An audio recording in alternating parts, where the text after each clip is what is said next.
Hello everyone, আবার অনেক দিন পর চলে আসলাম ছোট্ট একটা ব্লগ ভিডিও নিয়ে। তবে এবার কিন্তু আমি একা ছিলাম না, সঙ্গে ছিল আমার বরমশাই। অনেক দিন পর বরমশাই কিন্তু বাড়িতে এসেছে। কাজে নিয়ে যাওয়ার জন্য বরমশাই আমার বেস্ট অপশন ছিল। তো যাই হোক, দুজনে মিলে বেরিয়ে পড়লাম কাজের উদ্দেশ্যে, মানে ব্রাইড লোকেশনে। আজকের যে ব্রাইডটি ছিল সেই ব্রাইডটি কিন্তু প্রচুর মিষ্টি ছিল। আর হ্যাঁ, এই ব্রাইডটির কিন্তু বিয়ের সাজও আমি সাজিয়েছিলাম।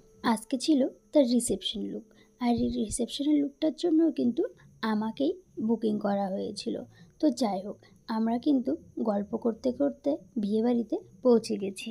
আমার এখানে পৌঁছাতে প্রায় 4:45 বেজে গিয়েছিল, অনেকটাই লেট ছিলাম।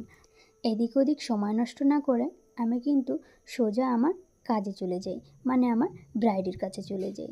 চলো এক নজরে তোমাদেরকে ব্রাইড যেখানে বসবে তার জায়গাটা একটু দেখিয়ে নিই। দেখো, সিম্পলের মধ্যে অনেক সুন্দর একটা টেস্ট কিন্তু আর বানিয়েছে। আর একটা কথা বলি, এই বাড়ির লোকজনগুলো এত ভালো ছিল জাস্ট বলার মতো না। এত আদর যত্ন আর এত ভালোবাসা খুব কম ব্রাইডদের বাড়ি থেকেই কিন্তু পাওয়া যায়। তো যাই হোক, এই ছিল আমার রিসেপশন ব্লগ। কেমন হয়েছে তোমরা অবশ্যই জানিও। Thank you.